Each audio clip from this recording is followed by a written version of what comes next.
Live. Everywhere. On netrootsradio.com.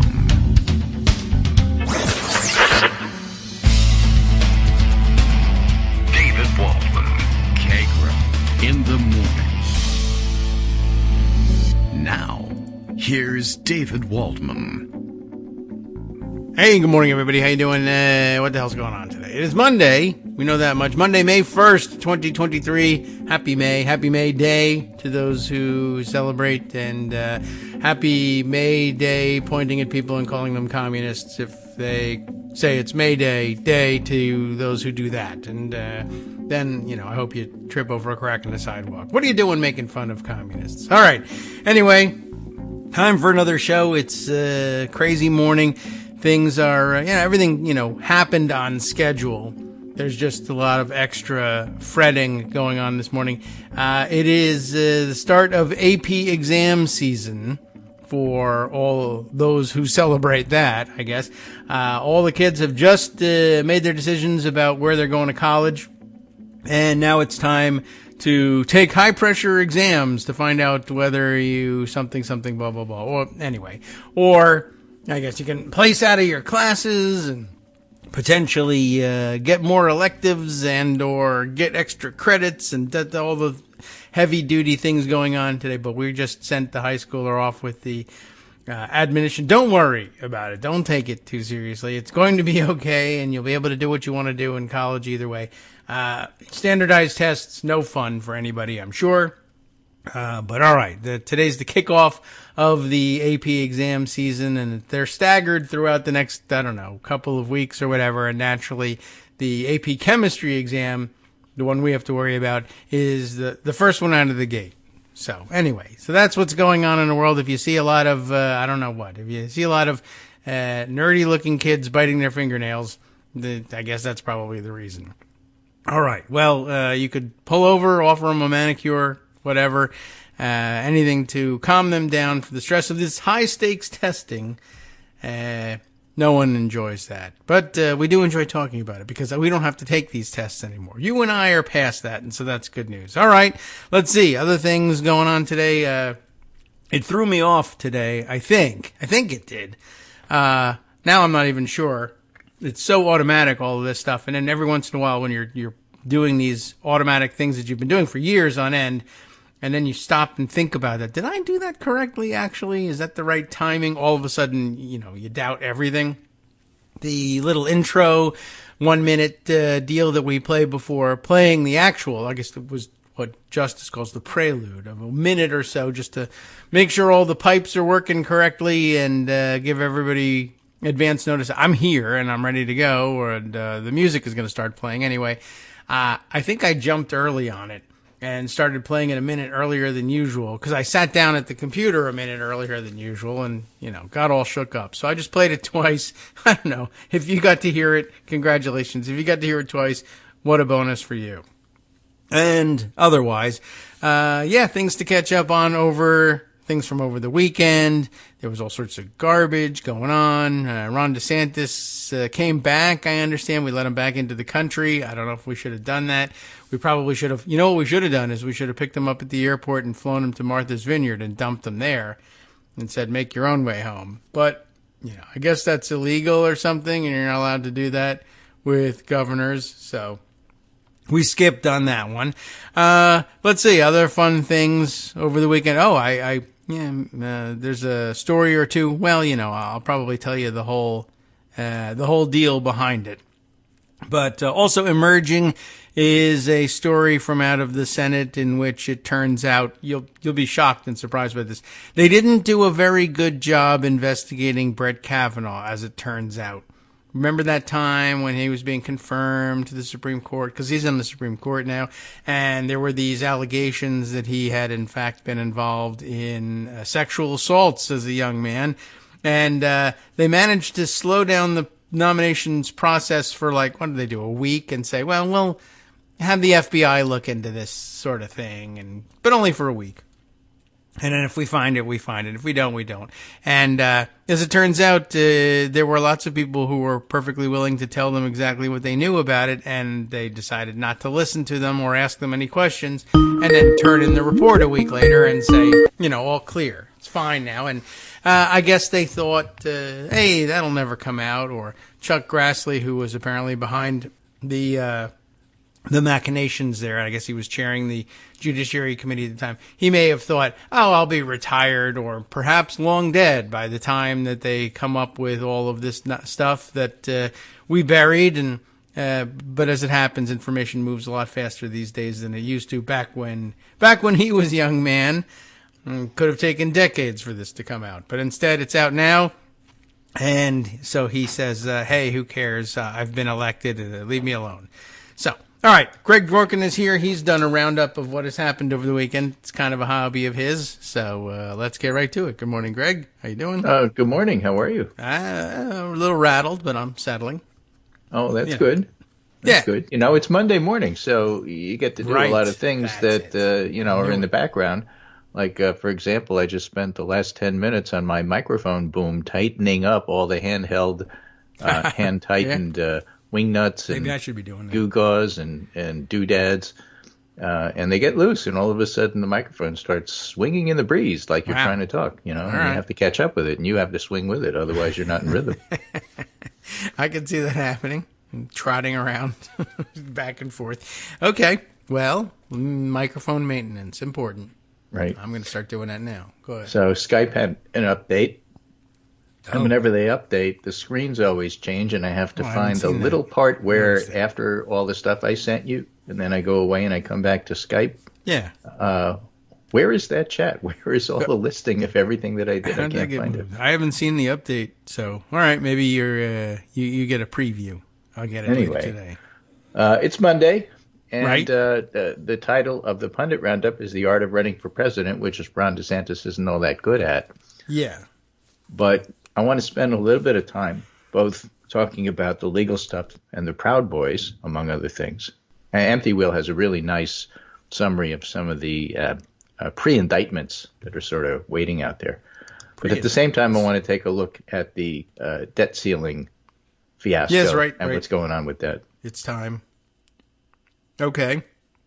So let's just do some lightning round stuff here. Just for the record, First Republic Bank is seized by regulators and sold to J.P. Morgan Chase. Oh, what? It sounds awful. It sounds like people are, dictatorially doing things. Actually, this is what you wanted. The regulators are saying, First Republic Bank is lost 97% of its stock value. Is that right? Okay. And so we'll sell it to J.P. Morgan. And on Monday, the banks will all reopen with, hand-lettered. This is now J.P. Morgan, not First Republic. And then by Wednesday, they'll have fancy signs out there saying J.P. Morgan Bank. Yeah. Okay. They're very quick about that. Right. Other things, under-the-radar issues that could shake up 2024, according to Politico. And it's really kind of revealing to talk to people and see what's going on here. And the nice thing about it is that half of the pundits they interviewed say, I have no idea. Oh, okay. Well, that's new. That's good, and that's why I'm highlighting it. Former Senator Heidi Heitkamp of North Dakota, who's now director of the University of Chicago's Institute of Politics.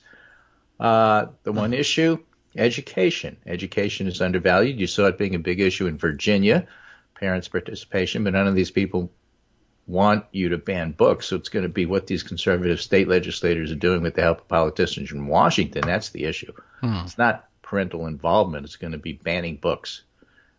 That's the under-the-radar issue. Okay, I can see that. So basically, it's Glenn Youngkin was wrong, and people don't like what he's doing. He just lied about what he was doing. So that's part of it. It's just that Ron DeSantis is not lying about it. He's straight out. Yeah, I mean, I guess he's got that going for him. Teresa Undem, pollster for Progressive Causes, and whose clients have included Planned Parenthood, Sierra Club, Time's Up. Any issue that relates in some way to race or gender is going to be a big deal. David Axelrod says, no, it's the economy, stupid. No, that's his line. Right. Liz Smith, senior advisor to Pete Buttigieg. None of us were thinking about global pandemic, so I think it's something probably that we have no idea about that's going to happen. Thank you for being honest. Yeah, Republican but we already Georgia Secretary of State Brad Raffensperger, world events. Events, my boy, events. that was his. That was Raffensperger. They asked him. That was Brad Raffensperger. Yeah. What's going to be the big issue of 2024? World events. Tom Monnier is going to go with freedom, family, and school choice, but also maybe Ukraine. And Brenda Giannini, Republican pollster and founding principal of Axis Research. I don't think we know. That's a couple of them. I don't know. Right. None of them said abortion, but that's because abortion isn't under the radar anymore. Okay. I guess that's a fair way of looking at it. So I think that's fair. So let's talk a little bit about this debt ceiling stuff. This is Chad Pergram reporting on what Chuck Schumer's doing today. Yes. Schumer letter to colleagues. Beginning this week, our committees will begin to hold hearings to expose the true impact of this reckless legislation on everyday Americans. On Thursday, the Budget Committee will hold a hearing on the Default on America Act. No, that's an act? We cannot, the Default on the House America passed Act. it, right? Okay. Oh, that's defaults. all right. That's their. All right, gotcha. Now I was like, what? That's a terrible name. I see. They're calling the Republican debt ceiling bill the Default on America Act because that's what it the does. Freedom and Never Grow Old Act, I think, is what the Republicans called it, and the Democrats are calling it "You're trying to kill us all" act. All right, I got you now. That's how it works. Schumer, we cannot move forward as long as Republicans threaten our country with default. Addressing the debt limit is about meeting obligations the government's already made. Yes. The American people expect our Republican colleagues to live up to their responsibilities and ensure America makes good on the debts incurred. A reckless Republican-forced default could plunge the country into a deep and painful recession and destabilize global economy. We'll do everything we can to protect the American people and prevent a default. So basically what he's saying is it's not that we're not paying attention and ignoring you. We see what you're doing. It's terrible. We're not going to negotiate with terrorists. What we are going to do is unstated. Okay. Are we doing it with terrorists? I guess we are. I don't know what we're doing. So we're not negotiating. It's going to be unilateral moves by Biden but there's because there's all these other stories out there that the Republicans feel emboldened because the far right got everything they wanted in that ridiculous two-vote majority bill that the Republican House passed, which is stuffing everything they wanted that isn't going to happen into the bill. And, of course, part of the problem is that official Washington, including the pundits and the reporters, are assuming that's a win. Happens. Okay. I mean, they all got together and had parties together this weekend, so I assume they were talking about it being a win with one another, because if that's the assumption, the decision was made there. Yeah. But this points me to a nice article in the Bulwark by Norm Ornstein this morning. Staying clear-eyed about Republican radicalism on the debt ceiling. Resist the temptation to downplay the danger or normalize the GOP's recklessness. And that's why I think what Chuck Schumer wrote in his letter and what he plans on doing with the hearings is so useful. Okay. I can see that. It's not that hearings change who the Republicans are. No. They're stuck with that. Or somehow, get them to pass things they otherwise wouldn't pass.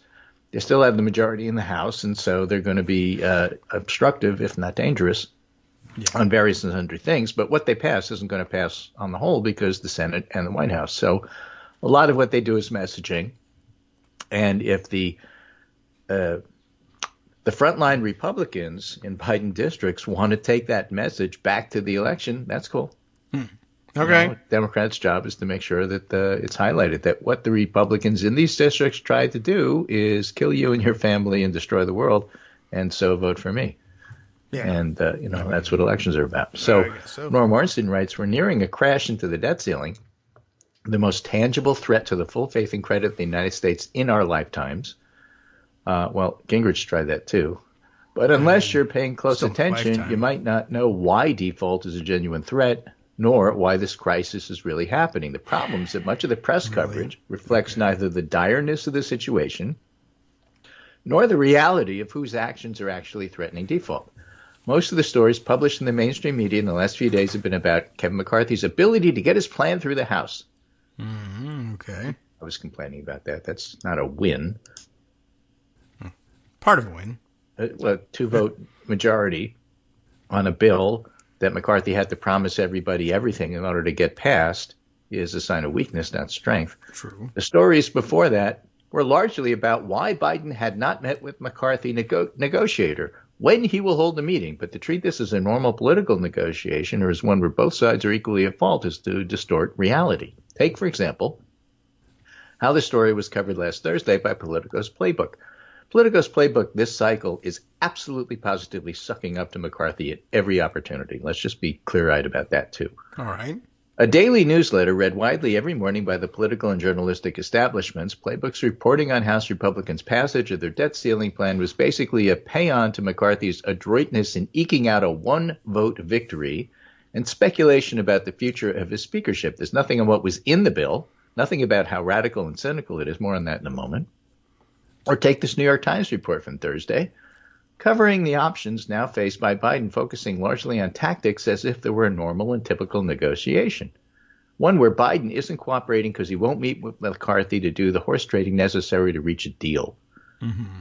To be sure, both Politico and the Times have covered this issue in depth elsewhere, and there are other mainstream outlets which have offered blunt, accurate reporting, but the tendency to slide into familiar journalistic ruts to focus on the mechanics of deal-making rather than on what makes the situation historically abnormal and dangerous must be constantly resisted. Look at this poll showing that Biden and Trump are 3 points apart. I'm adding this. He didn't write that, but I am. As if Biden represents freedom and normalcy and Trump is an insurrectionist who is promising to pay everybody back if he wins.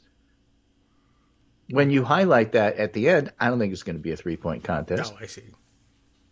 Okay. To just say, well, that's what it is, and that's our job to report it, again, completely strips context out of everything, which is when reporting is at its worst. We don't need stenographers. We need context. And if you think that analyzing something and adding context is somehow slanting the news, that's because reality is a liberal bias. Right. Okay. So you aren't objective by stripping it out. You're taking sides by stripping it out. How radical, writes Nora Ornstein, is the proposal that House Republicans pass? You can read the bill for yourself, but and he gives a link, but Washington Post columnist Catherine Rampell summarized it well. Under the plan, most overall non-defense discretionary spending would be slashed by a third in 2024. The cuts would then expand to roughly 59% by 2033. Okay. According to estimates from both the Center on Budget and Policy Priorities and the Center for American Progress. That's kind of important. Yeah. No biggie. Public proposal, it wasn't passed with any expectation it would become law, since everybody knows the Democratic-led Senate and the Democratic president would not allow that to happen. Notice the use of those words. It's Democratic-led Senate, not the Democrat Senate. Okay. It's the Democratic president, not the Democrat president. Yes. When you see Democrat president and Democrat Senate, the person writing it is a Republican. Yes. They don't say so. They are. Yeah. Because if you can't say shibboleth, I know that you're not really here and on our side. I know that because you can't say it. That's why we use the word. It's a complete non-starter, which means that the GOP is using the possibility of devastating cuts to programs on which millions of Americans rely as a kind of symbolic gesture for the purpose of negotiation. How historically extreme is it? We've seen politicians take that kind of stance in the past, only to cut deals. Reagan took a hardline stance over budget negotiation, only to compromise and say, the sound you hear is the concrete cracking around my feet. But Reagan was a more traditional politician, unlike today's Bob Good, Ralph Norman, Matt Gaetz, Scott Perry, Marjorie Taylor Greene, and dozens more. They've already signaled that if McCarthy compromises to dilute the proposal, they will punish him. All right. In 2011, the U.S. came close to breaching the debt ceiling, egged on by Kevin McCarthy and Eric Cantor. Tea Party lawmakers pushed Obama with a series of demands until Boehner rescued America's full faith and credit, but the consequences of the near miss was still severe. Boehner's heroic action was not exactly popular with his GOP colleagues, and it was the end of his speakership. And 4 years later, the Tea Party movement was supplanted by a new organization, the Freedom Caucus, formed because the existing right-wing caucus, the Republican Study Committee, wasn't extreme enough. Today, the Freedom Caucus is driving the House agenda with McCarthy following, not leading. And there's another historical analogy to consider besides 2011. In 2008, with the devastating financial collapse, W sent Hank Paulson and Ben Bernanke to Capitol Hill, the Treasury Secretary and Fed Chairman, with the message that without a massive bailout, we'd face a global depression. All congressional leaders in both parties agreed, but despite personal lobbying by Bush, House Republicans killed the plan on the House floor. Oh, well. I don't know if you remember this. It was like astounding that they wouldn't go with this, and then the Dow just dropped off a cliff, and they came back and they relented and passed it. That does sound familiar. And they were moderates compared to today's House Republican radicals. Right. Like moderates, like Michelle Bachmann. Exactly. Yeah. But far more than McCarthy's speakership is at stake, a hardcore of the House GOP would be fine with a default. For many, blowing up the government would make the price of economic chaos worth it. For others, the likelihood that the default would be blamed more on the president makes it a tempting ploy. And to come back where we started, the likelihood that Biden gets blamed is enhanced when the press portrays the issues as a conventional political clash that somehow, Ornstein writes, he wasn't able to prevent in some fashion. Yes, well, people do say things like that. So using the debt ceiling as a hostage isn't new, but its use as a cudgel with a core of hardline GOP lawmakers ready and willing to endure a default, that's new. And if Republicans believe they won't face the consequences, we're far more likely to go over the cliff. And his point is, so you better write about it the way it is because you're giving them cover. And that's why all these little things, like the Democrat negotiations that aren't happening, when you write it like that. Well, it matters because the public needs to understand that you don't negotiate with terrorists, and that's what these people are. And Biden's statement, his stance, that he'll happily negotiate on the budget because that's reasonable politics, but the debt limit is not up for negotiation, is true. It's real. He has to stick to his guns. And if he has to mint a platinum coin to get out of the box, do it. We've all been waiting for it. Let the Republicans complain. Yeah. Well, I mean, they will anyway, so it doesn't matter, I guess. If you're worried about, if you're looking to prevent Republican complaints, you're going to be frustrated because it doesn't really matter what you grant them. They'll just complain about something else instead, whether they ask you for it or not. Right. Now, sort of parallel to that, this is an interesting piece by Aaron Rupert and Lisa Needham. Nikki Haley and the politics of faux moderation. Her anti-choice views are politically toxic, so she's using the word consensus a lot to fool the media. Turns out millions of people didn't like having the reproductive rights taken away. Kansas voters said no last summer to a ballot proposal that would have amended the state constitution to say there's no right to an abortion. Kentucky did the same last November. Okay. Support for abortion is broadly popular, polling over 60% nationally. So what do you do if you're trying to position yourself as a moderate GOP presidential candidate? Your hardcore base will abandon you if you take any position except a total ban. They believe abortion is murder, after all. But the rest of the electorate will not embrace that. Well, if you're Nikki Haley, you say some mealy-mouthed things about consensus and hope nobody nails you on what that means. Okay. Haley's anti-abortion bona fides are well established. Bona fides? Bona fides? Wow. She declared herself strongly pro-life, very pro-life, when she campaigned for governor in 2010. And then she voted for a bill that would have removed abortion coverage for victims of rape and incest in the state employee health care plan. When she was governor of South Carolina, she signed a 20-week ban in 2016 with no exceptions to rape or incest, and doctors could be imprisoned if they performed an abortion past 20 weeks. Sounds fun. She gave a keynote speech at Susan B. Anthony's List 2019 Campaign for Life Gala, and she went back there to give last week to give what she called a major policy speech, and the location of the event arguably speaks louder than anything she actually said.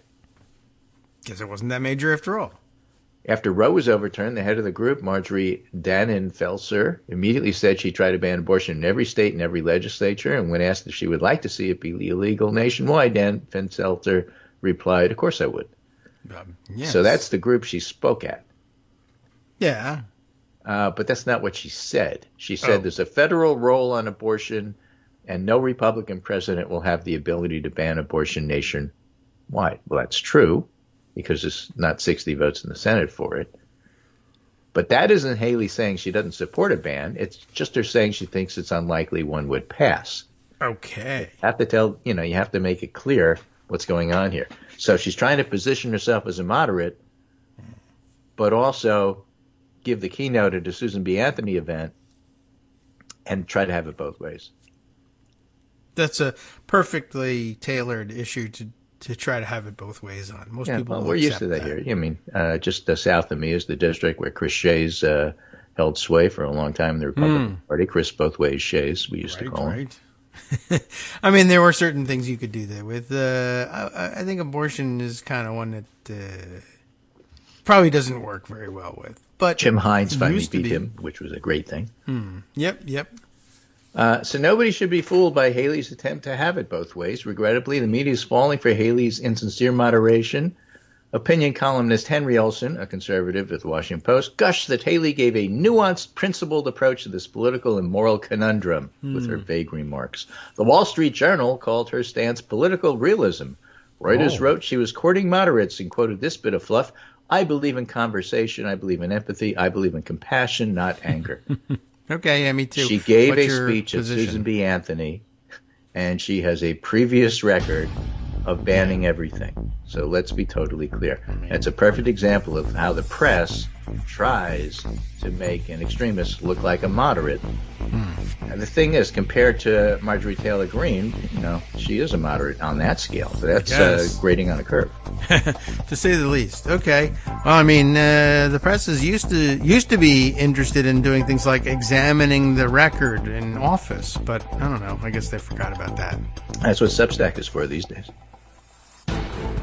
Hi, everybody. It's me, David Waldman. Yes, the same guy who interrupts you all the time. Interrupting you one more time just to tell you again, another reminder that your contributions are what keep this show on the air, and Patreon.com, Patreon.com, is still among the easiest ways to make the sustaining subscription donations that keep us afloat. Are you ready for the pep talk about how our Patreon campaign is still going strong and growing? Well, too bad.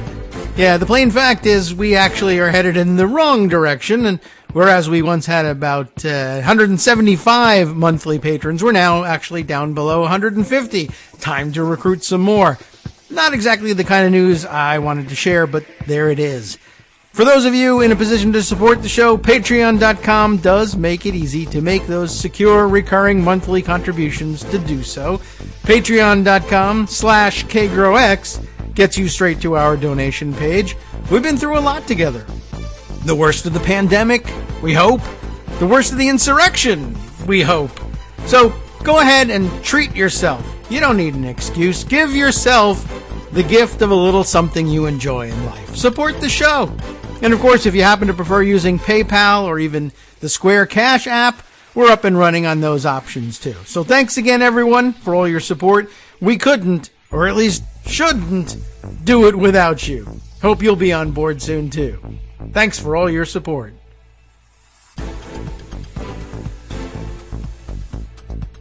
All right, welcome back now to the Kagro in the Morning Show here on Netroots Radio. Okay, I'm waiting patiently for us to reach the other side of our break so we can get into the nitty-gritty of the other stories waiting in the wings. And you made mention of, I'll let you introduce it, but you said Proud Boys at some point earlier. Yeah, let's start with that. Let's start with Roger Parloff. He and Brandy Buckman have been there for every day of the Proud Boy trial, more or less. I think Parloff was there one more day, so he had 62 days, and Brandy Buckman missed a day, or considered the day where everybody talked to each other, but the jury wasn't there as not a day, and so she had 61. But in any case, it's twice as long as the Oath Keepers trial, and the jury is still out. That's not just a phrase. meaning people haven't come to a judgment yet. It means the jury is still out. They didn't, I think, deliberate over the weekend, and it's a very complex case. So the experts who are familiar with this, and that does not include me, remember, I am not a lawyer on the internet, say you can't read anything about how long the jury is taking. It doesn't mean that it's a hung jury. It doesn't mean they're hung up on a specific thing. It means there's different defendants, and they have to sort out, I think there's 5 defendants, and you have to sort out which is guilty of what. And so it's going to take a little while, but, it literally could come down any moment that they've decided. So Roger Parloff writes, the Proud Boys seditious conspiracy conundrum. Yes, all right. And he goes through exactly what's going on. Henry Tarrio's case is distinct in that he wasn't present in Washington, D.C., but others were. The on-the-ground leader was Joe Biggs, who didn't say anything at the trial. But he's something of a Proud Boy celebrity, Roger Parloff writes, because he has podcasts and he's on Alex Jones' InfoWars. Zachary Rell, head of the Philadelphia chapter, Henry Tarrio, Proud Boys national chairman, and Dominique Pizzola, a recent Proud Boys recruit. So it's leaders, 4 leaders plus Pizzola the soldier. And Nathan Nordian, who was the Proud Boys on-the-ground leader on January 6th. So Nordian, Biggs, Rell, Tarrio, and Pizzola. See how long it took you to just say that. Biggs and Tarrio didn't testify at the trial, but Rell did and Pizzola did, and I think Nordian did as well. Now, what's a conspiracy is the problem. Was it a conspiracy for them to do what they did, or were the defendants just doing what more than 1,000 other rioters did that day in a spontaneous way? That's really what the trial comes down to. The government argues that it need not prove a plan, he writes. As Department of Justice Attorney Connor Mulrow caustically put it at one point, the charge isn't a seditious plan, it's a seditious conspiracy. And as long as there's an agreement, even an unspoken and implicit one, to achieve an unlawful objective, that's sufficient. The shared objective, the government alleges, was the goal of stopping the certification. The jury instructions approved by Timothy Kelly, the district judge of the District of Columbia, seems to accommodate the government's theory. And if that's a correct description of the law, I personally think the government has proved its case, said Parloff. But the jury may disagree, and of course so might an appellate court. And I think it was Brandy Buckman who wrote that one of the assistant DAs in presenting the case said to the jury, you don't need to have this stuff written down. Let me give you an example. Let's say 2 dudes, 2 bros, drive up in hot rods to a traffic light, look at each other, smile, and rev their engines. Yes. And then when the light turns green, they drag race. Right. Okay, I got you. That's an agreement, a tacit, unwritten agreement to break the law by speeding. You don't have to have proof that they wrote it down and decided the night before that that's what they were doing. Sure, it could have been an agreement at the moment, but it's still an agreement. And it's a tacit one. And it counts. And it led to not just speeding, but 2 guys planning, conspiring, if you will, to speed. So that's the analogy they gave to the jury. I think that's a good. I think it's a pretty good one. It sort of explains what's going on here. And it's a good one, and it fits the bill for these guys who have this image in their head that if they just wink and smile at each other, they can get away with anything they want because particularly if they use coded apps that lose what they were saying. For what reason, would you ask? Right. And, I mean, the jury will be familiar. A lot of members of the jury, I'm sure, will be familiar of. Everyone is running in real life into people who are like that and who, you can see if you observe what's going on. These 2 wise guys are up to something, and they think because they're doing it with winks and nods, they can't be in trouble for it. But it's against the law what they're doing, and everybody can see what's happening. Everyone knows what's going on. Okay, that's an excellent example. All right, good job there. So he gives specific examples where the government gave an instance where they seemed to be coordinating on something, but maybe not exactly, and you have to prove it, and the jury has to buy it. And he writes, there's more, but you get the crux of it. The government's case is a mosaic of hundreds of tiles that come together to create a damning picture, but is it a picture of seditious conspiracy? Yes. In their summations, the defense lawyers focused on the fact that the FBI, despite having examined about 500,000 Proud Boy texts, charts, chats, parlor messages, never found a smoking gun. There's no written plan. And that was so even though 3 high-level Proud Boys pleaded guilty to seditious conspiracy, and one of them, Jeremy Bertino, testified as a government witness. Uh-huh. As I mentioned, the government said it didn't need to prove a plan. It only needs to prove an agreement to an unlawful objective. Yeah.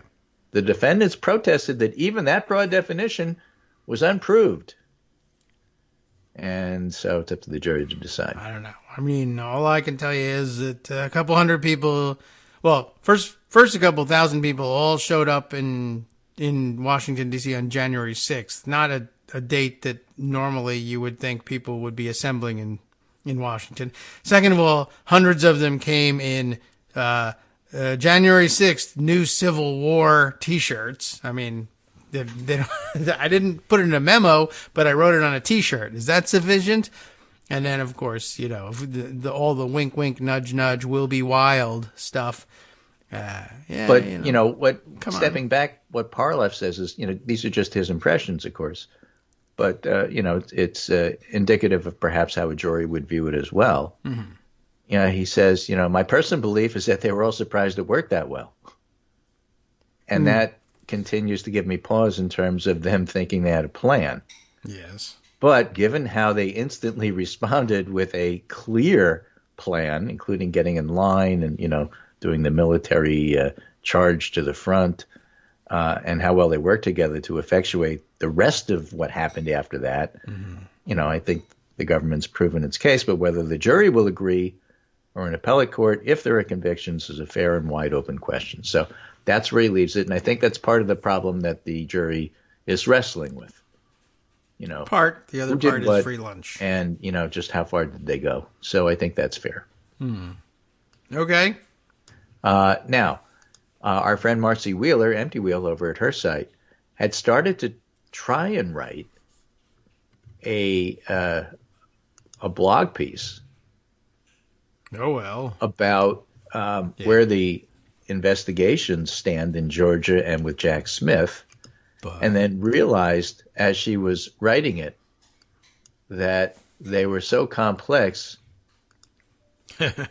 She has 3 different blog posts yes. to try to just summarize. So she had to separate them. She couldn't just combine them in a post. No, of course not.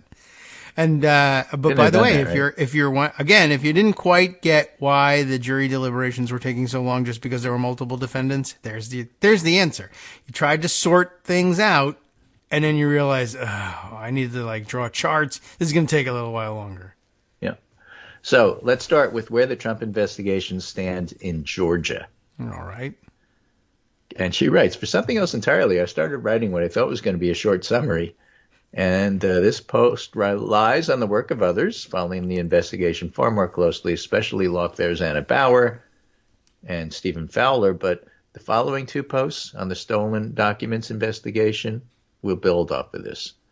So, in a bid to keep the special grand jury's recommendations secret in January, Fani Willis said the charging decisions were imminent.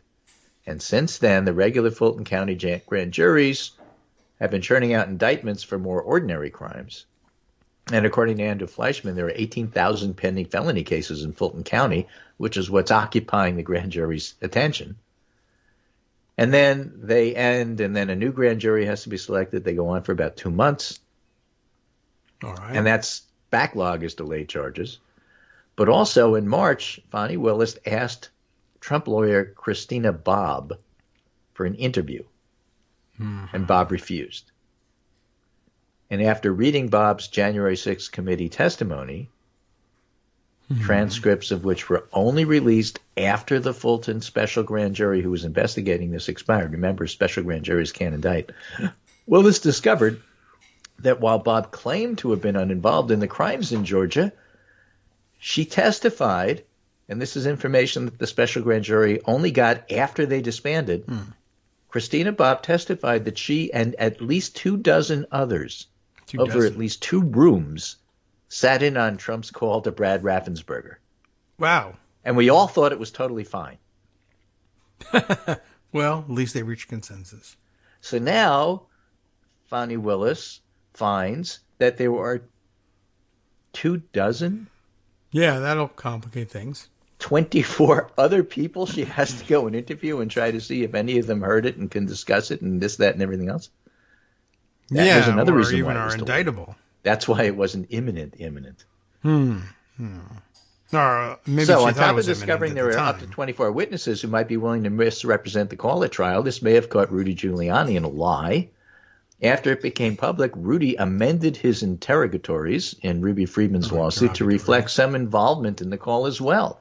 Somebody recently claimed to me that Willis's case is open and shut, but it's not open and shut if there's 24 unknown witnesses involved. Yeah, I guess So not. no prosecutor is going to bring to trial a case where suddenly a bunch of witnesses come in and say, oh, well, that really didn't happen the way you're presenting it. It happened this way. I know, I was there, and you didn't even, check it out. Yeah, you were hiding. But, That's not happening. Okay. So, it's going to take longer. all right. Now, in addition to that, and more famously, according to a letter seeking to disqualify an attorney representing most of the fake electors, Fani Willis has been spending recent weeks interviewing fake electors and telling them that they could get immunity deals. And the reason she's telling them for the first time is their own lawyer didn't tell them, which is why she's trying to get that lawyer disqualified. Yes. And so she's doing that. She's trying to nail down the 24 unknown witnesses, whether that really existed.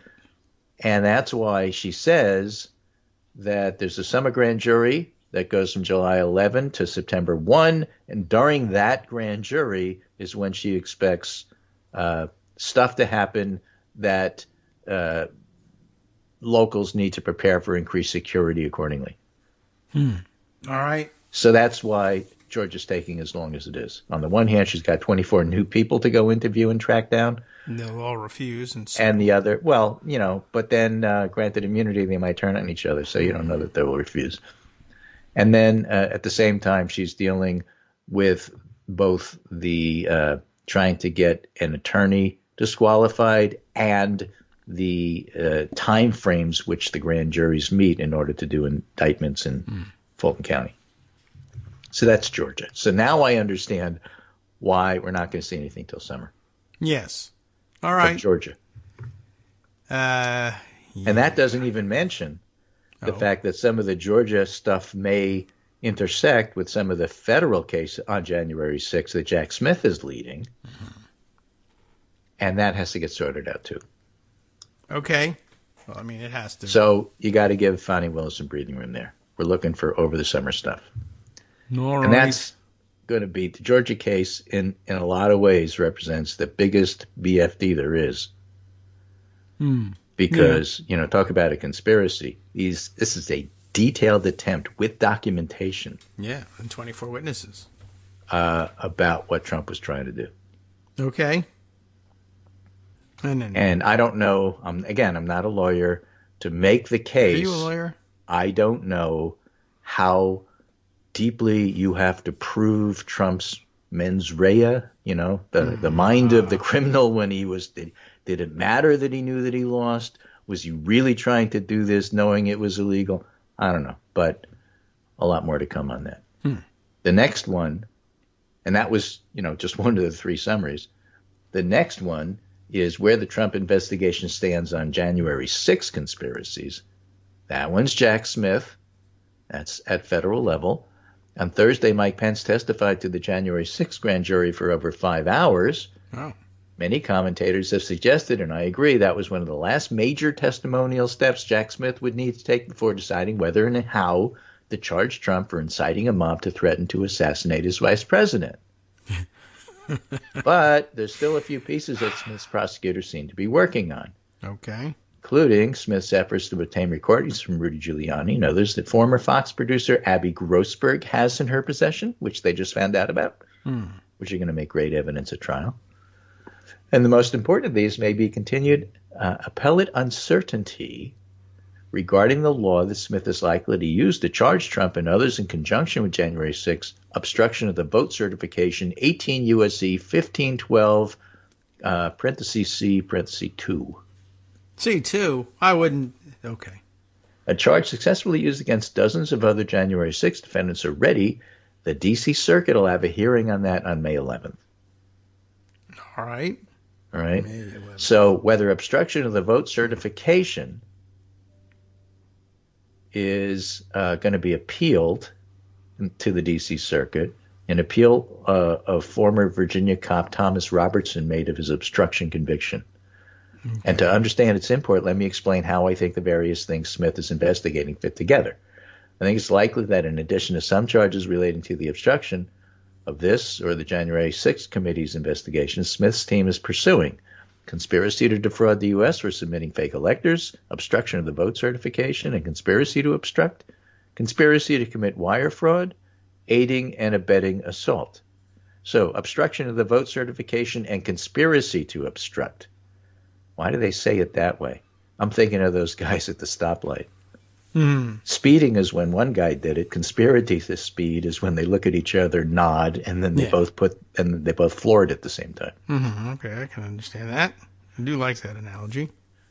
This differs from the January 6th committee's referrals in that I've included wire fraud because conspiracy to commit wire fraud and aiding and abetting assault are both in there, for which they provided abundant evidence but decided not to refer. Also, I believe Smith would charge conspiracy tied to January 6th under 1512K rather than 371. I mean, that's probably the first thing that occurred to you as well, right? Oh, yeah. Right. As DOJ has been doing that for every year. So the way the main charges, conspiracy to defraud tied to the fake electors, conspiracy to obstruct, and wire fraud, intersect likely provide some prosecutorial tools for the same reason that Georgia Republicans are now turning on each other. Okay. And while the fake electors case may seem like a slam dunk, the criminal exposure it presents is quite uneven, and part of that stems from the fact that the extent to which a fake certificate was fraudulent is tied to individual state laws. In fact, it's so complicated that the requirements for elector ascertainment were written down by Trump lawyer Kenneth Cheeseborough. And he laid out which states it would be complicated and which cases would be easy. So like Pennsylvania and New Mexico had caveats that said this only applies if there's a question. They stuck something like that in there, caveats that likely protect them from legal exposure. And in other states like Wisconsin, the fake electors credibly believed the certificates would only be used if a court ruled there was some remaining dispute. 14 fake electors refused to participate. So some of them shielded themselves and some didn't. So you have to sort all of that out as well, which is part of the issue. I think that Fani Willis is having the same problem in Georgia, but at the same time, the fact that some are exposed and the others aren't is a good tool to try to get them to turn against each other and cooperate. Okay. So with Jack Smith and the January 6th stuff, you have to wait till at least May 11th because DOJ will need to prove corrupt purpose in attempting to obstruct the vote certification, and the whole discussion of what's corrupt purpose is going to be discussed at that May 11th hearing, which doesn't mean that it's decided on May 11th. It means that Jack Smith probably won't be charging anybody until after May 11th. Okay. While that's settled. Wildly simplified, the three main definitions of what corrupt purpose are corrupt benefit or using otherwise illegal means and aiming to obtain an unlawful benefit. And those three things were looked at differently by different judges at different times on a panel. And so the May 11th hearing is to try to settle what does it mean to say that somebody was using corrupt purpose in order to advance this, that, or something else. And so that definition is very helpful for a prosecutor because, again, you want to know what the rules are before you get involved in the game. Sure. So January 6th with Jack Smith has to wait till after May 11th. Fani Willis over the summer. That's what we learned so far. Okay. The last one. Where the Trump investigations stand, stolen documents. This one is the one everybody said was a slam dunk. But one of the things that Marcy points out, and she's so good about, finding these sorts of things, is without going through all of the details, she and others have pointed out, what's the venue? All right. Okay, where do you do this? Where were the documents? Mar-a-Lago. Yes. Well, if he charged there, you get Aileen Cannon. Remember her? Yes. She's the one that was so pro-Trumpy that in the documents case that she already had, she decided to intervene and start writing law herself, and then say that I think that you have to give Trump the benefit of the doubt that doesn't exist here, and therefore I'm going to allow a special master, and I'm going to define what the special master can and cannot do. And the courts of buffer said, this is ridiculous, stop that. Everything you did, forget. Yeah, right. We went on to 2 months of his work, and then they said there should never have been a special master. But in if the first Jack place. Smith charges in South Florida, she might be the judge again. Maybe. Is there, again, maybe, but you have to take that chance. It doesn't mean that you still wouldn't win. But if you lose, then again, it gets, appealed, or how does that work? And he may want to avoid that and try to just charge in D.C. on the basis of it's the National Archives that were wronged. Yes. And if you bring it to D.C., you don't have a problem with Aileen Cannon. So that's a charging decision that he has to make. But if you bring it to D.C., there may be fewer charges. Because you have to do the ones that only involve the National Archives. I see. Like you took our stuff. Well, You don't involve the stuff that happened in Mar-a-Lago, like you obstructed us looking. That's a Mar-a-Lago thing. Whereas the National Archives one is you took our stuff. Yes. So maybe you only charge him for taking our stuff, and you don't charge him for obstruction.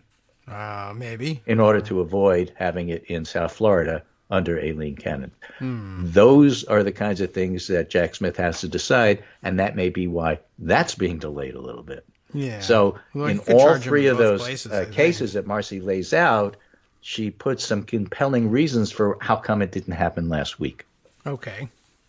And that's what I found most interesting. Yeah. Well, I mean, I think there are a couple other possibilities, but none of them make it happen any sooner. So there's always that. I mean, we understand why it's going to take them some time to figure these things out. I think you could probably charge them with a different set of crimes in Florida and another set in D.C. and get some of the trial, part of the trial for some of these crimes in one venue and part of it in another. And I think the danger of getting Cannon was all about where when they filed civil suits, they filed in her division, and she's the only judge in her division, and they can just file in a different division in South Florida and not be in her courtroom. So, I mean, there's always that possibility, I suppose, but they'll be able to West Palm Beach County, right, or Palm Beach County, I think has at least two divisions in it, and it was that they went out of their way in filing their civil suit. When Trump was the plaintiff, they went to Cannon's court to do the filing, and they won't be the prime I don't think Jack movement Smith in would go to Jack Cannon's Smith. court Right. I mean, specifically you for can the probably filing. say, there's another judge in Palm Beach County, I'll just go there. Yeah. So. Now, Marcy also writes, there's one other matter that not like likely Amarillo. poses a challenge as Smith decides whether to charge the case, and that's the challenge of getting any remaining documents back, because Beryl Howell, another judge, never gave Department of Justice the contempt ruling they wanted to use to compel Trump's lawyers to retrieve remaining documents. So they could conduct a coordinated search at the moment of a defendant's arrest. That would be pretty spectacular. So, and as she puts it, dramatically different. So we'll see. All right. So all three of those cases are complicated. And when you look at the cases and you see how complicated they are, and then you go back to the Proud Boys trial and how complicated that is, it's okay if you take an extra day or two to try to make up your mind about what's going on. All right. Even if a couple of days turns into a couple of months. Well, but you want to do it right. That's the way it's going to be. Yeah, right. Right, schmite. I say we apply Trump legal premises to all this. I think you're supposed to beat the hell out of them and knock them in the head when you put them in the cop car. And if we charge them, we charge them. Who knows? So of the cases, of the Georgia case, the stolen documents case, and the January 6th conspiracy case, Yes. We haven't even touched on the E. Jean Carroll trial. Right. Which one do you think is the strongest The strongest case against Trump, where he's most likely to be convicted? That's different than which one is the most important. Let's see. January 6th, stolen documents, and Georgia. Strongest case. I mean, really, I imagine it's a close call between the documents and the Georgia case, I would say. But I guess the documents, I mean, we see where they are, and that's not where they're supposed to be. Yeah, that's pretty kind of straightforward. it. Yeah, I mean, I know it's taking. I'm really trying not to say all of them, Katie. Yeah, I mean, it's pretty close. We saw what happened on January 6th. We saw what happened with the documents not being where they were supposed to be, and there's that taped Brad Raffensperger call. Yeah, the January 6th case, of course, is that's why you said not the most important. I mean, that would be the tops and most important, and the only reason that it's not closely as open followed and by shut, Georgia, because it was part of the same thing. Yeah, that's true. They were the same scheme essentially, and that's what makes part of it deciding which one is strongest most difficult. The problem with the January 6th case is that it's one of those situations where we never wrote down, and also it should be totally illegal to fake this whole thing and then try to overthrow the government and to smash the windows of the Capitol and try to kill all the cops and assassinate the vice president. Like, we just sort of understood that would be illegal. But okay, it's true that we didn't write a federal statute that said what should we do in the case of the president telling mass crowds over social media to murder the vice president. We just figured that was out, and a bad thing. And that surely there's something on the books that would cover that. So that complicates things a little bit. But otherwise, yes, threatening to assassinate the vice president, ordinarily kind of a quick trial. Well, but not as quick as the one they wanted. Yeah. Well, right. That's true. They wanted to decide in an hour. That's right. That's what they mean by hanging, Back Judge. post-Civil War, we settled these things a lot more quickly, and the plot to assassinate Lincoln, it was a different evidentiary problem. Lincoln was dead, but they solved that one pretty quick and hanged a bunch of people all at once. These days, we take our time with this stuff. Well, it's fascinating and interesting stuff. And, a part of the whole reason to bring all this stuff up is to try to better understand why it's taking so long. But at the same time, to really emphasize the fact that a lot of what we're doing right now is kind of a holding pattern. Yes. Right? Okay. Until Biden announces what he's going to do about the Republicans holding the debt hostage. And until this stuff gets resolved in terms of who gets indicted and for what, absolutely no way to talk about the presidential election and what it means. Because all these discussions are in a vacuum as if these things don't exist. And that's not right. And that's my segment for today, and I'll see you back on Wednesday. Okay. All right, welcome back now to the Kagro in the Morning Show here on Netroots Radio. We went to the whole segment and then the whole break.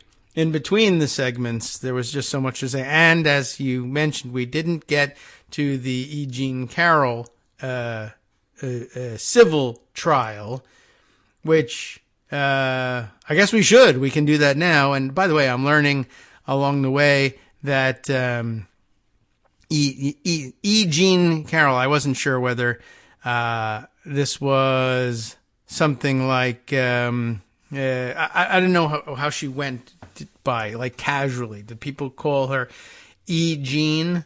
Like, I don't know. Like, other people, they typically skip that first initial. Like, technically that's there, and that's why they're holding the place for the initial. But then people I know who use that formulation then just go by the second name, and I wondered what the people call her Jean. But then I noticed that I guess the discussion in one of the day's roundups from the trial was that she hosted a show on what? I don't know, but was it with Fox? I understand that one of the questions, the anticipated questions, because this is stock formulaic, Republican male-dominated misogynist methodology in whether they're having a criminal trial over an alleged rape or, in this case, a civil lawsuit over the same subject. But that one of the typical tactics is to ask, well, why didn't you report this? We're all familiar with all of this, right?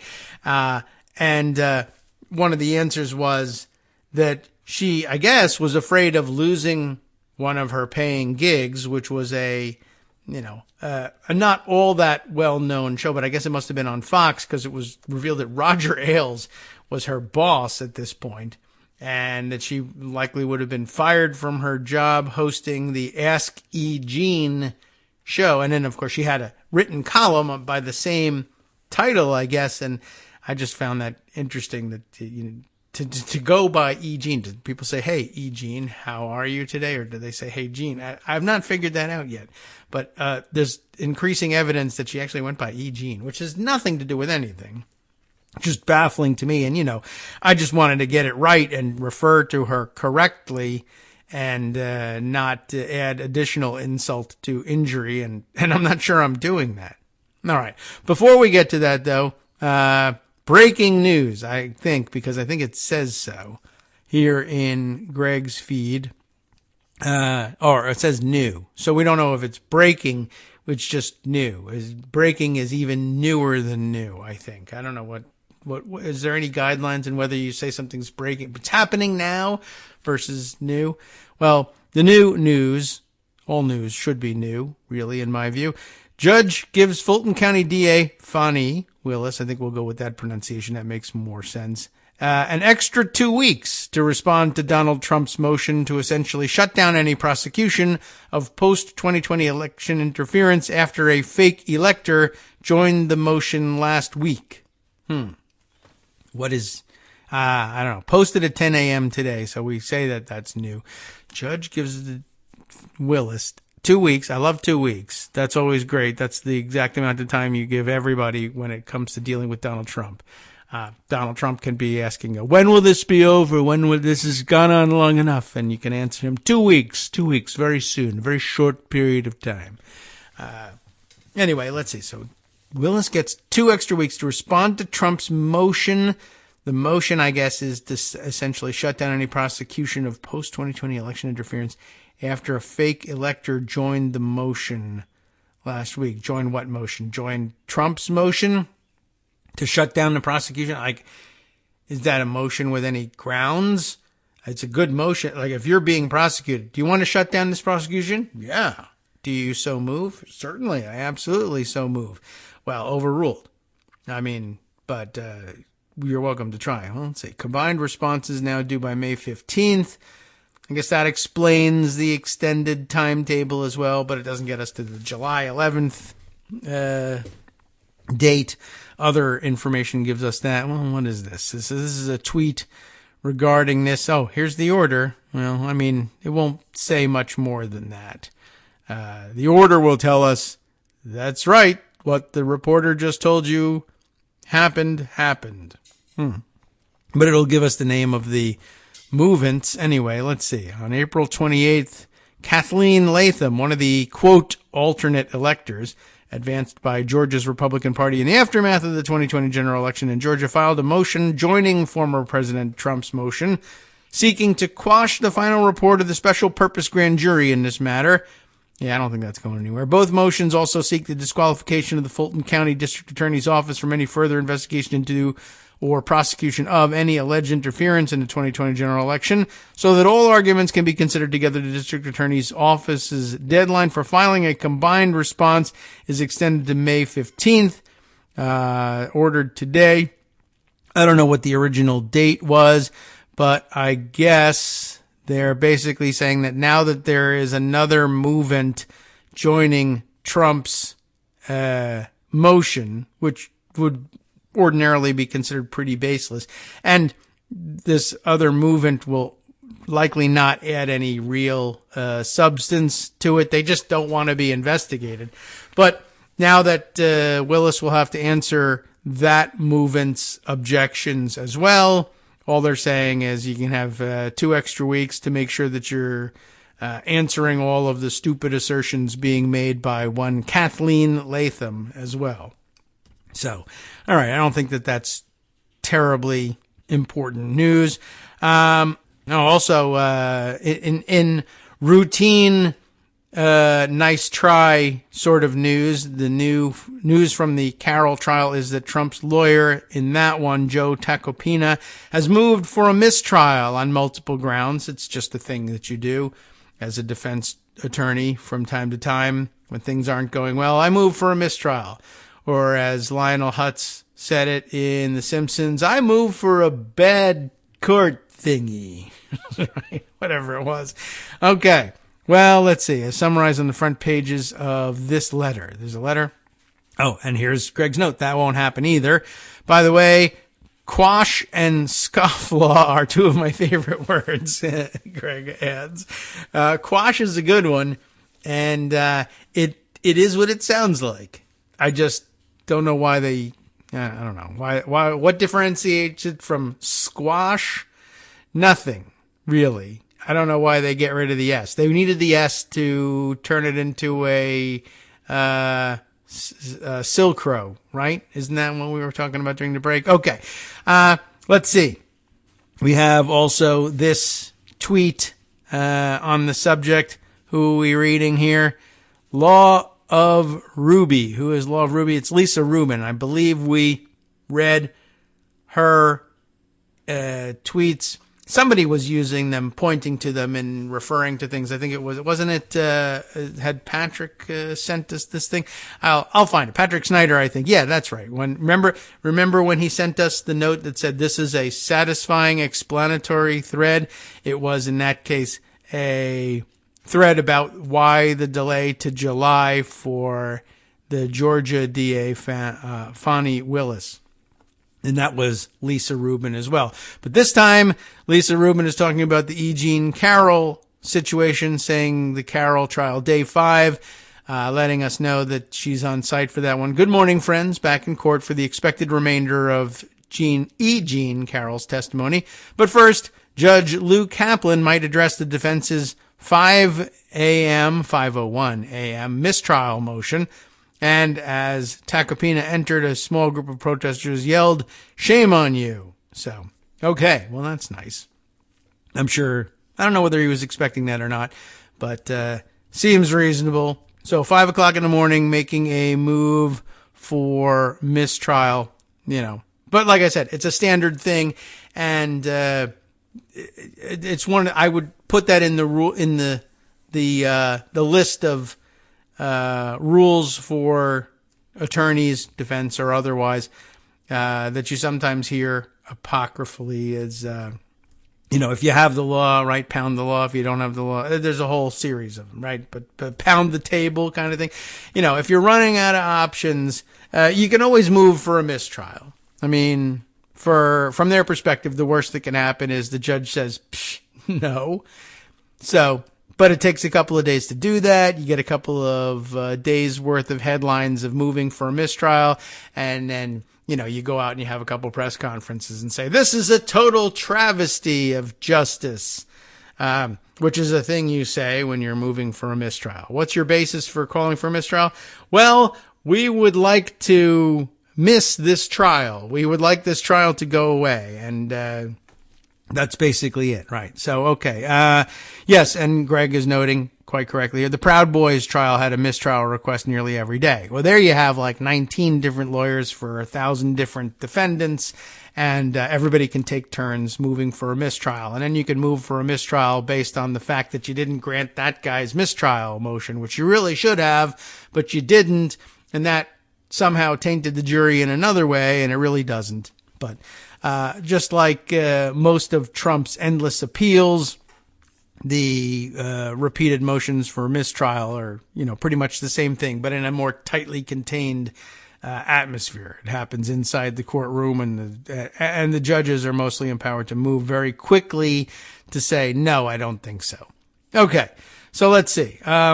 Speaking of the E. Jean Caroll trial, you'll never believe it, I was impressed by a point that was made by Amanda Marcotte again. It seems like this happens every day as well. And here's the news on that front. I don't know if the whole thing needs to be spelled out, because I think she makes the point relatively well and quickly.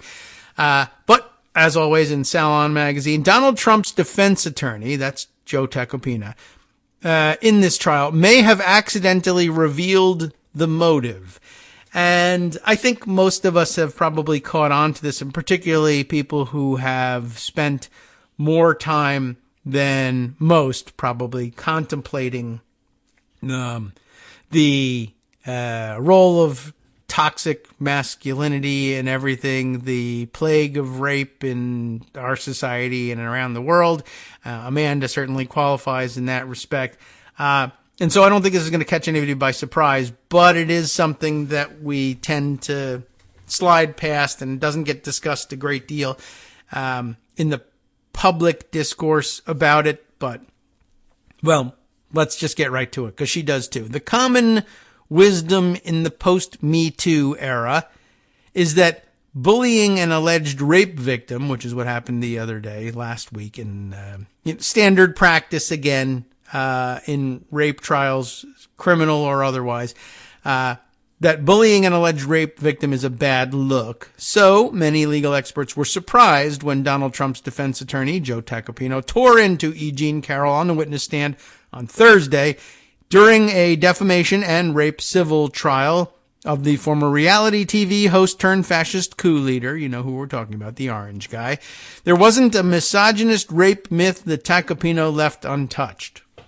His browbeating got so bad that Judge Lewis Kaplan was forced to repeatedly interrupt and reprimand Tacopina. Tacopino or Tacopina. I've spelled both ways here in this non-spell check piece, but I think it's Tacopina.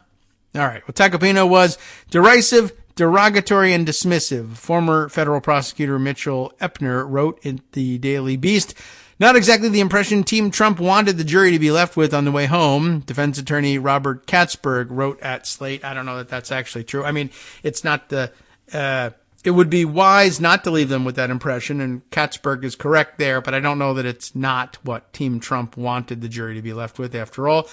Tacopina, dang. What is Greg chiming in on that one too? Tacopina ends in A. They really literally are going back and forth in this piece. And maybe they don't know either, and they figured they'd cover all the bases. Anyway, Tacopina fell, quote, into this other trap, former U.S. Attorney Joyce Vance said on MSNBC on Saturday, of putting the jury on her side and willing to listen to her testimony. It may be ill-advised, but it's not a surprise that Trump would hire a lawyer committed to a strategy of pure misogyny. This is the same Trump who pushed Justice Brett Kavanaugh towards the whining and shouting response to similarly credible allegations of attempted rape. That gives us a good segue for later on. Back to the Kavanaugh report issue. Trump has always thought it looks, quote, tough to be a coward who only bullies people who can't fight back. It's his idea that somehow that actually makes you look stronger. Badgering an now elderly woman isn't just a bad look, however. It's in going for maximum belligerence. Tacopina, it says Tacopino again, boy. Tacopina may have accidentally revealed a telling detail about why Trump allegedly raped Caroll in a dressing room that day. Not because he was overcome with lust. No, because Trump was angry over a perceived insult. And we all know how he loves to take revenge over imaginary slights. So this is, I think, a great point. It sets up very well. I'll only add a little bit extra to the explanation before diving right into it. That probably has been on a lot of people's minds. And, I don't know what the jury pool was like in this. But remember that Trump's defense to the accusation, and the reason we're here, he actually, he screwed this up so badly that we are in a courtroom now. I mean, the statute of limitations for prosecuting the crime, I think, has long since passed. And the only way he could land himself in court is if he created a new cause of action here. And then he did so in responding to the allegations that he had raped her. His supposed defense for the Archie Bunker crowd, it was, she's not even my type, which of course is to imply that the only reason why he might have raped her was because of, the idea that he would have been, quote unquote, as she says here, overcome with lust. But, then that sort of fell apart because apparently in the course of questioning for this trial, a deposition, they showed him a picture of Jean Caroll from that time period, and he apparently actually mistook the photo to be one of Marla Maples, who presumably was his type because he married her and had a child with her. And I guess that's pretty good in terms of convincing your average jury pool member that it is his type. So that fell apart, but that was never supposed to really be a part of the question anyway. It was his idea that, most people in the jury pool would probably think that the reason why he or any other rapist for that matter would have done something like that is because they were somehow overcome with lust. When in fact, we are reminded all the time that rape is most often, not really about the sexual aspects of it at all. That is to say, the physical attraction or overcome with lust, or however one you put it, has very little to do with it, but that it's more about a power dynamic. And it's hard to understand if you're not, the kind of person given to that sort of behavior. But apparently that's the thing.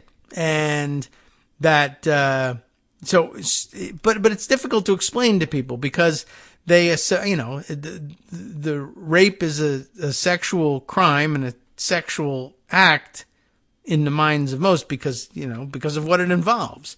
And it has to be unpacked and repackaged by people who understand the mental dynamics, the mental aspects of it, in order for it to be presented as a power issue rather than as a sexual issue. And it's not always that convincing to people. And it makes it difficult to explain the act in a venue where it has to be explained, in the courtroom. And, if you manage to convince the jury, well, there wasn't any sexual attraction here. Therefore, it's likely that it may not have, you have to at least give credence to the story from the defendant here that this didn't happen. Whereas if you are of the opinion that these things are as explainable as power dynamics, then the question of attraction doesn't even apply. But then, of course, it's even worse if it turns out the question of attraction may, in fact, also have applied because he thought that it was Marla Maples in this picture and yada, yada. But anyway, back now to what Amanda was explaining. I think the setup here is important too, right? Tacopina may have accidentally revealed a telling detail about why Trump allegedly raped Caroll that day, not because he was overcome with lust, but because Trump was angry over a perceived insult. We all know how he loves to take revenge over imaginary slights. All right, what's happening here? The crucial moment came during a back and forth between Caroll and Tacopina about a seemingly irrelevant detail from the day. In her original recounting, Caroll described Trump as, and this is how this all began, asking her to try on lingerie. His premise for even interacting with her at all is, I'm going to buy some lingerie probably for Marla Maples if it was about that period of time. And you look a little bit like her. And I want you to, he's flirting / dominating her by saying, try on this lingerie. Not for any, illicit purposes. It's just, I'm going to be buying some for my girlfriend. I need you to try it on. Now he knows very well how it's going to look on Marla Maples. And the fact that, he doesn't need a model, but he's just trying to push her into doing this stuff, probably because there is at least initially, some sexual attraction here. But, here's where the problem arises. She says, no, get the F out of here, essentially. But she does so carefully, because she's a woman existing in the world, and she knows that men in general are pretty fragile beings, but that particular types of men who are used to getting their way on everything are both fragile and dangerous. So she resorts to a very common defense mechanism here. So, they're going over this detail. In her original recounting, Caroll described Trump as asking her to try on lingerie, and her teasingly countering, I don't want to do this for you. She counters with, you try it on. It's your color. Ha ha. Big joke. He's not going to, he's not going to do that. But she's also, not agreeing to do this for him, and turns it around in a way that she thinks is lighthearted joking. But Trump has too thin a skin, orange though it may be, and too fragile an ego for this to be understood by him as a light roasting and just a rejection without being a rejection that a modern male is supposed to be able to understand and process without lashing out. But that's not what Donald Trump is about. Caroll, Amanda writes, was using a standard bit of feminine self-protection, deflecting sexual overtures with jokes. She said as much on the stand, laughing, well, you laughed. I thought you were being threatened. How come you say you were laughing in this situation? Well, laughing is a very good, and she says, I use the word weapon, to calm a man down if he has any erotic intention. But Tacopina would not let it go. He insisted, she's right? You make a quick joke to try to deflect this thing, and that's a face-saving out for most normal range of men. But then you're dealing with Donald Trump, and it's totally different. Tacopina wouldn't let it go, and he insisted on treating these jokes. Yeah, it is Tacopina we're talking about here. He insisted on treating these jokes as if they were evidence that Caroll is unhinged in some way, when she is obviously just being silly, looking for an out, looking for, that joking way out of an uncomfortable situation. He kept after her about why she thought it was funny, forcing her to remind him that she wrote an Emmy-winning skit for Saturday Night Live about men in lingerie. And now it does seem to be somewhat irrelevant, but okay, let's let Amanda tie it in. So here is the exchange quoted here.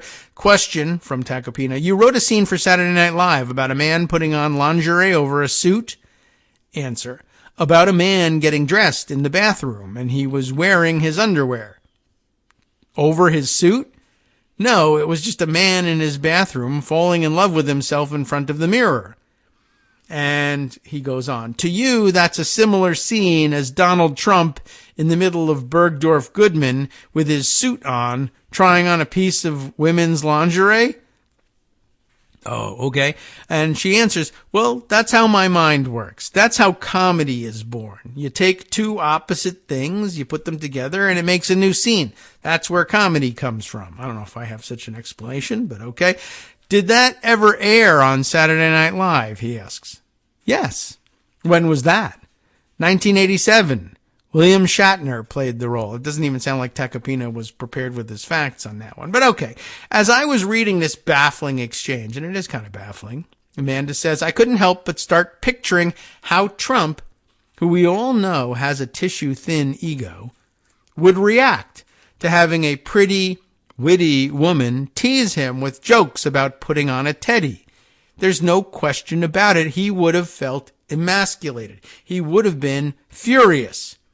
He would have grown angrier and angrier as she kept the banter up. It's entirely possible, right? And if true, this is where it goes. She probably thought they were having fun. Or at least she thought she was disarming the situation. As it turns out, he's a psychopath, and, it was the wrong tactic to take with this particular psychopath. And, but what else is available to her at this point? Anyway, she probably thought they were having fun. In reality, she was dealing with a short-tempered narcissist who cannot take a joke.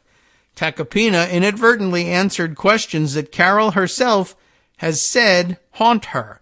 Why her? Why that day? Why did Trump allegedly get so violent so suddenly? The lingerie jokes hold the answer, she surmises. Trump felt humiliated by Caroll's teasing. He wanted to put her in her place. We all know Trump reacts with over-the-top rage at perceived embarrassment, especially at the hands of those he deems as lower status than himself.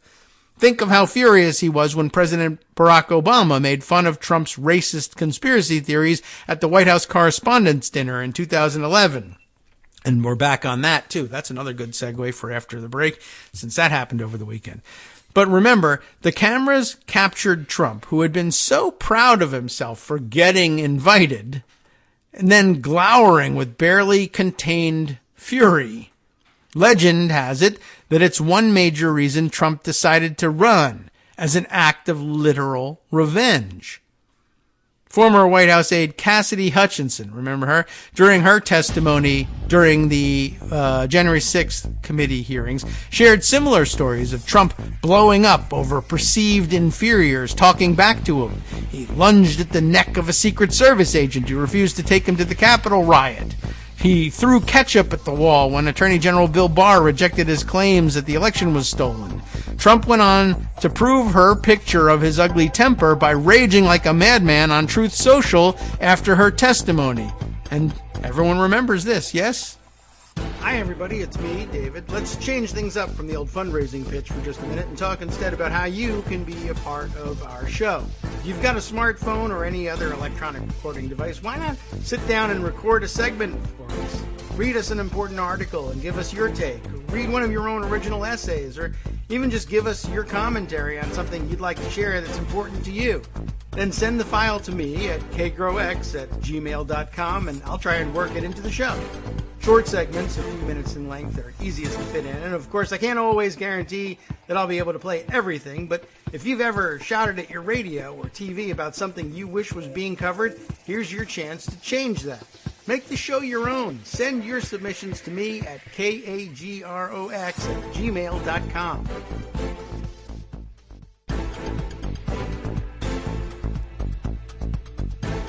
All right, welcome back now to the Kagro in the Morning Show here on Roots Radio. I think it was a poorly timed break, generally speaking, but they come at the same time every day.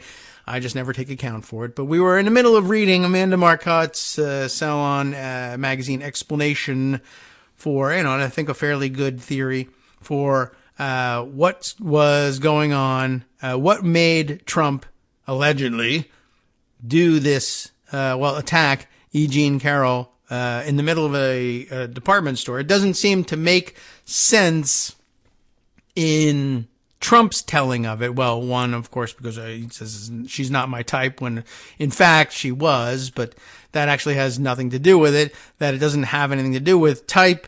And another,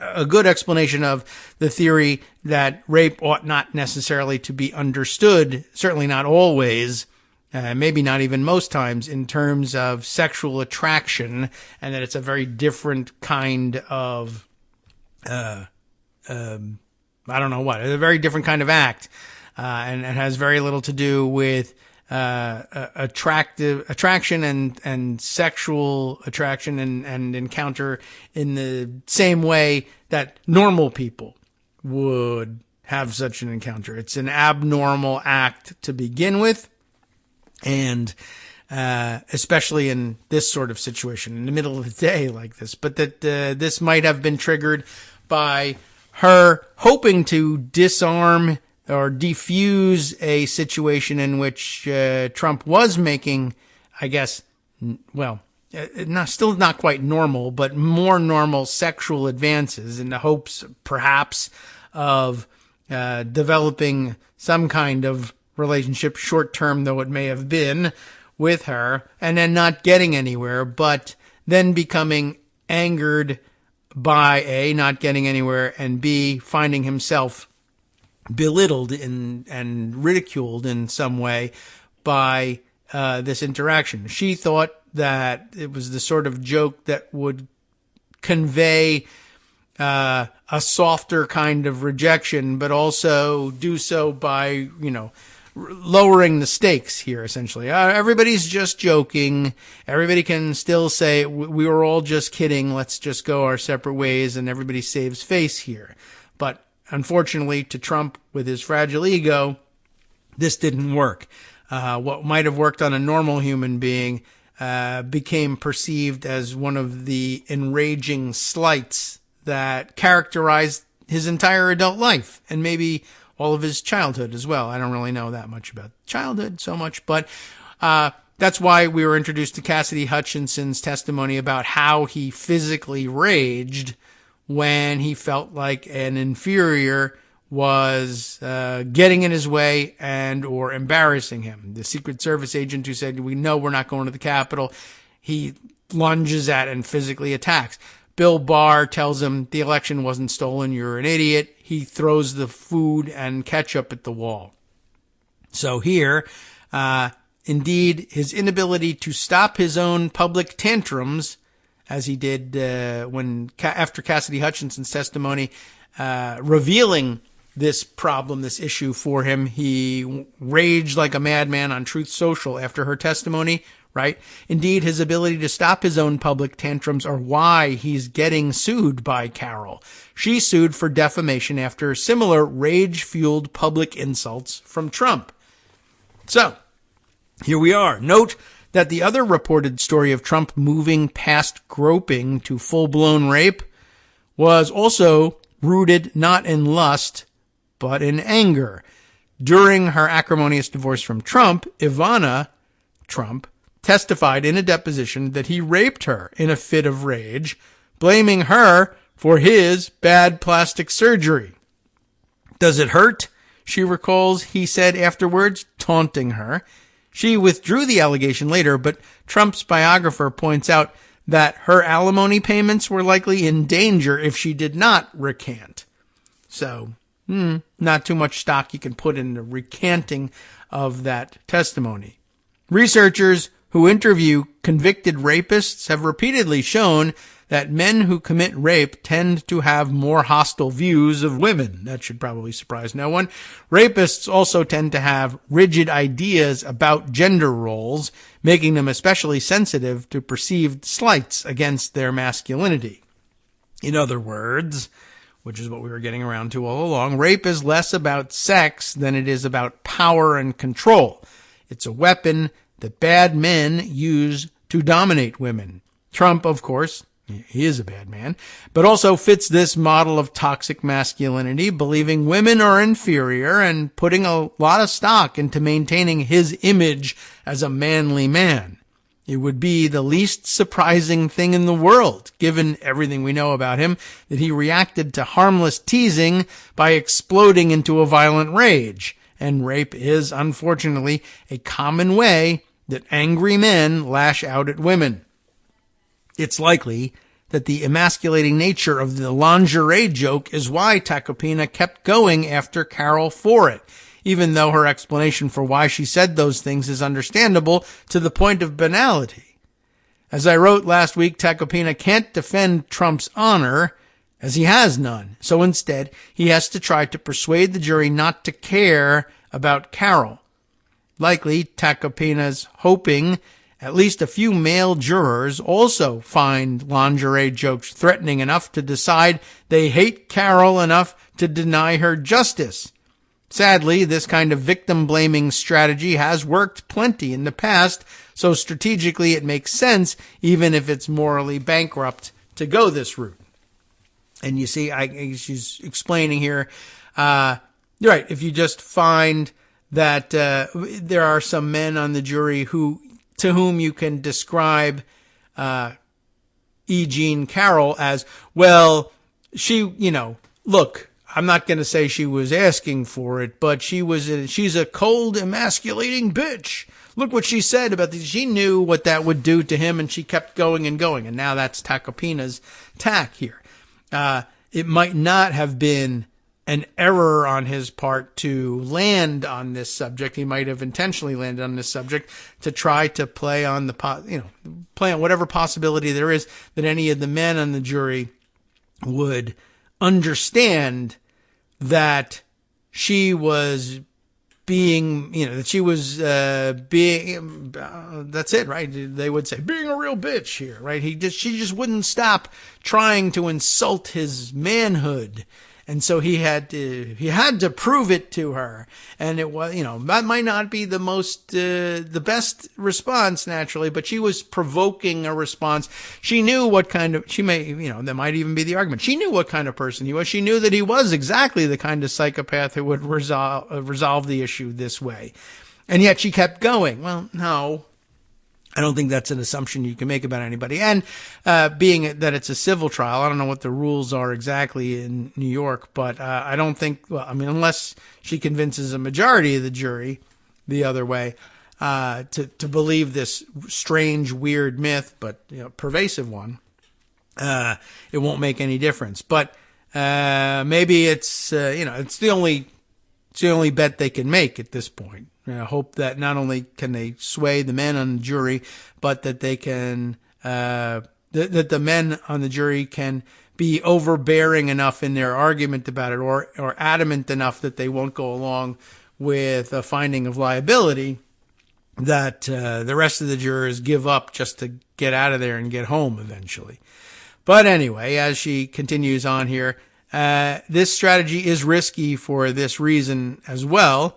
Tacopina just told the jury the likely story of what happened here. Trump got mad because some woman teased him and flipped out on her with violence.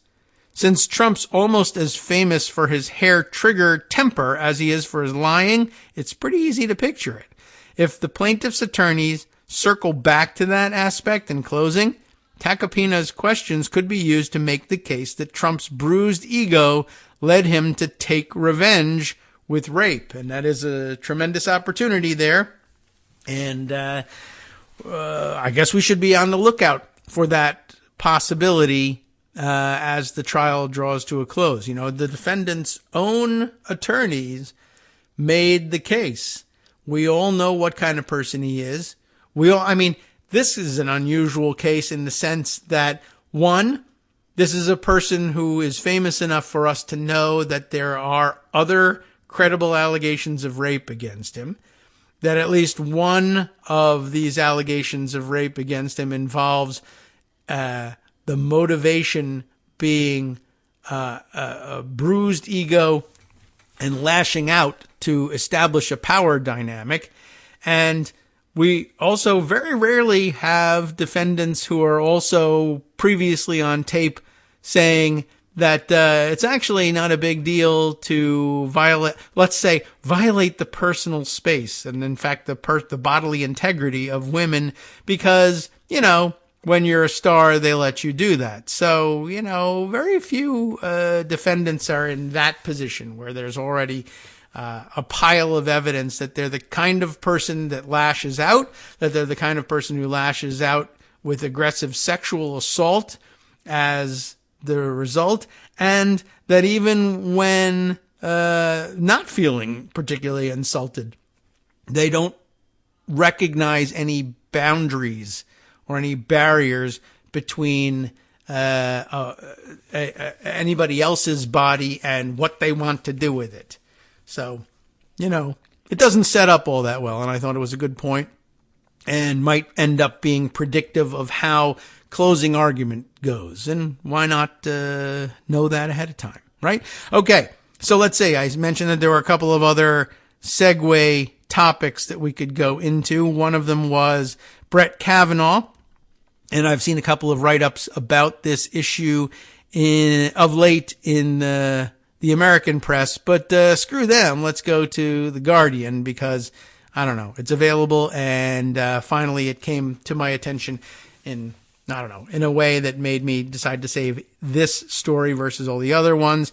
This is Stephanie Kirschgassner in Washington, writing for The Guardian, revealed Senate investigation into Brett Kavanaugh assault claims contained serious omissions. I think we all kind of really did know this, but let's see what the new development is.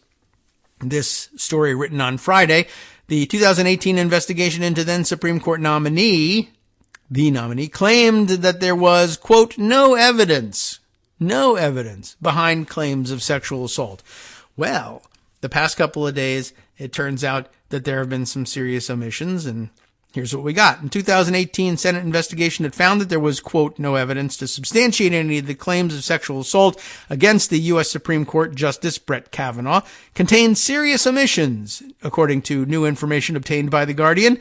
The 28-page report was released by the Republican Senator Chuck Grassley, then the chairman of the Senate Judiciary Committee. It prominently included an unfounded and unverified claim that one of Kavanaugh's accusers, a fellow Yale graduate named Deborah Ramirez, was, quote, likely mistaken when she alleged that Kavanaugh exposed himself to her at a dormitory party because another Yale student was allegedly known for such acts. Well, I mean, I would imagine that it's not really exculpatory evidence that possibly dozens of students at Yale are the type that would expose themselves to women at parties, but he's among them. It's interesting, too. I mean, I guess, you have your debating society moments about it, talking about it if you had a case to make, or if you were talking about putting one of these reports together. But ultimately, the Republicans are going to put together the report that they wanted. But if you were having an open debate about that, well, it's likely that she was mistaken because another Yale student was allegedly known for such acts. I know. One might even say that Yale was allegedly known for such acts, and that where they would recruit one such male to their law school program, it should surprise no one that there might be two or dozens. Brett Kavanaugh was just one of them, and you might say, well, what an incredible coincidence that you would accuse Brett Kavanaugh of that. Well, I would venture to say that a lot of the graduating class that year at Yale Law School became prominent in the legal profession. That's what going to Yale Law School is for. That's what it's all about. That's why people practically kill themselves to get in there, because it's a virtual guarantee that if you apply yourself and are willing to sell out enough, you can have one of those positions. And if you're also that kind of person, well, one, you may also be the kind of person that likes to expose themselves at parties. I don't know that it necessarily follows, but there's a sense of entitlement element to both. It doesn't surprise me that there would be more than one. It wouldn't surprise me if there were dozens. Now, does that mean that they're mistaken? It doesn't mean that they're mistaken. It doesn't mean that they're accurate and all of that. It could have been any one of dozens if you, say, didn't know what the people's names were. But if you did know what their names were, you might say, I think I'm correct about this. But, oh, well, it could have been someone else. Sure, it could have been. But that just opens up a whole new can of worms about what's the problem with Yale Law School. Anyway, the suggestion that Kavanaugh was the victim of mistaken identity was sent to the Judiciary Committee by a Colorado-based attorney named Joseph C. Smith, Jr. Yeah, right. Sure, that's his name. Joe Smith, come on. All right, well, anyway, probably was. Anyway, that was according to a non-redacted copy of the 2018 email obtained by The Guardian. Smith was a friend and former colleague of the Judiciary Committee's then lead counsel, Mike Davis. Did he also go to Yale? I mean, maybe. Okay.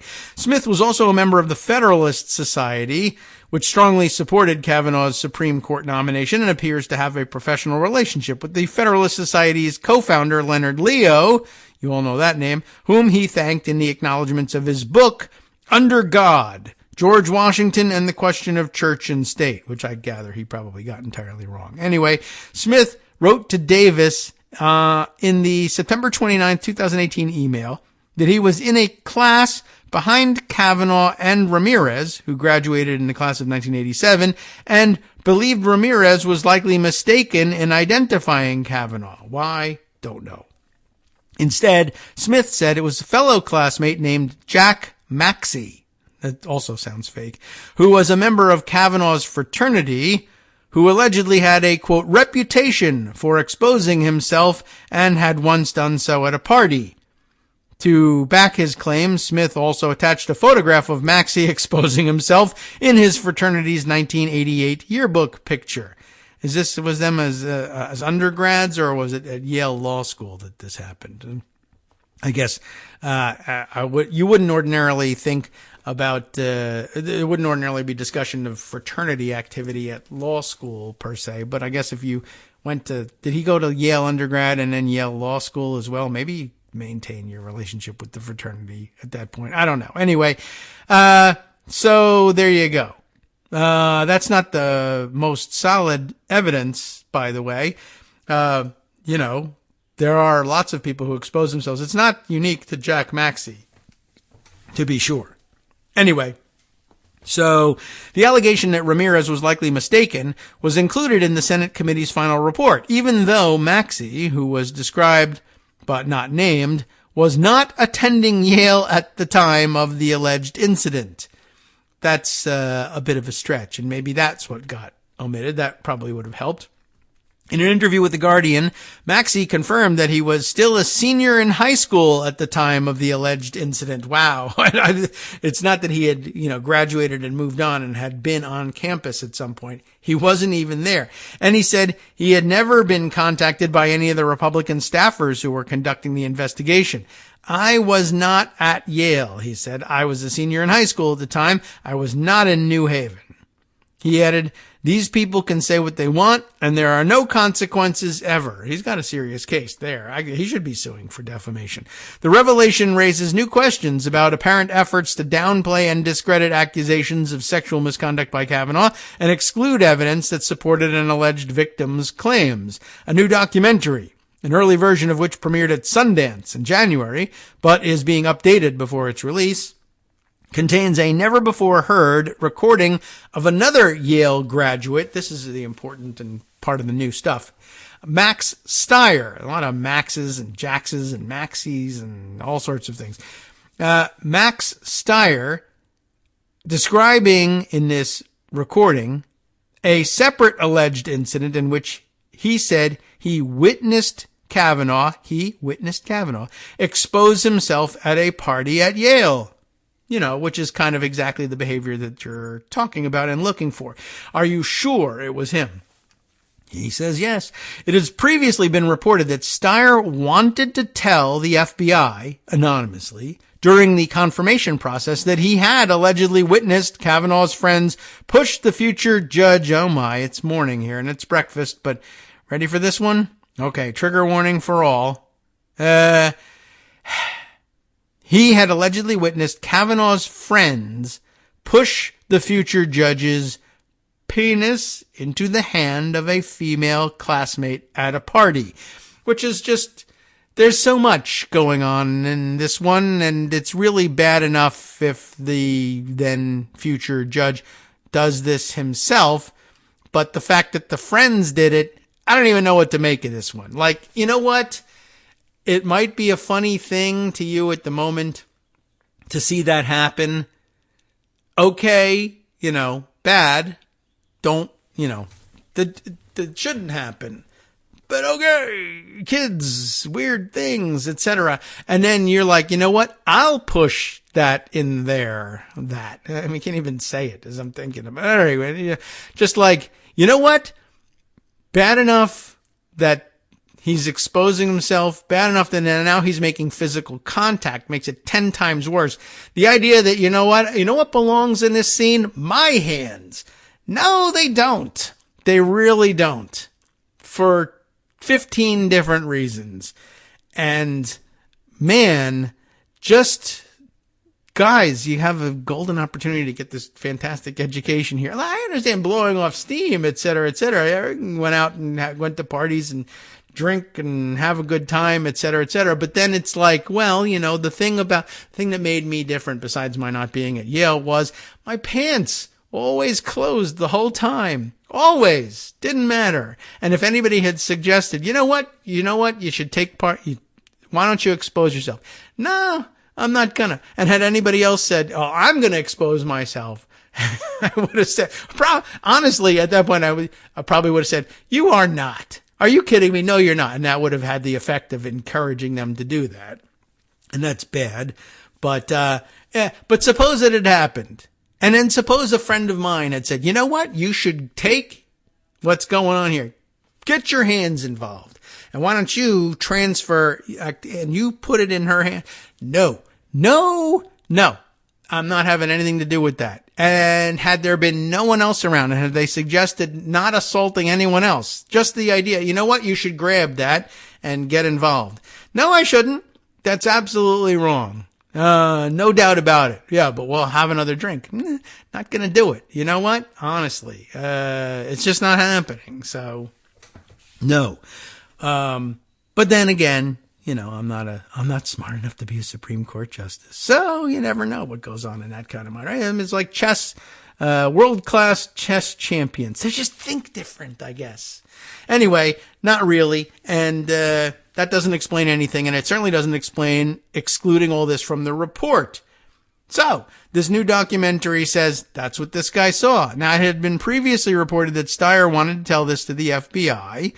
While Republicans on the Senate committee were reportedly made aware of his desire to submit information to the FBI, he was not interviewed by the committee's Republican investigators. What a surprise. The committee's final report claimed that there was, quote, no verifiable evidence to support Ramirez's claim, at least that they would include in the report. It is not clear how the film's director, Doug Lyman, L-I-M-A-N, maybe Lyman, obtained the recording, or whom Steyer was speaking to when it was recorded. That's a good question. I'd like to know. Steyer, the chief executive of a Washington nonprofit who formerly served in the Clinton administration, declined to comment to The Guardian. I'm sure Republicans are saying, oh, sure, well, of course, he's from the Clinton administration. But again, everybody who went to Yale had a pretty good shot at landing in one of those places. It could absolutely happen. Anyway, as it turns out, Steyer is also married to Florence Pan, a prominent judge in the U.S. Court of Appeals in Washington. Pan sits in the seat that was vacated by Ketanji Brown Jackson, the U.S. Supreme Court Justice, and is seen as a possible future candidate for the U.S. High Court. So they all know, right? Maxey adamantly denied any allegation that he exposed himself to Ramirez at any time. I couldn't understand why. Asked if he had ever visited Yale at the time of the alleged incident. Maxey said he had visited his older brother, Christopher, who was an older student at Yale on a limited number of occasions when he was a senior in high school, but they had not attended any freshman parties. That seems a little too delicate a construction. I wouldn't rule it out entirely.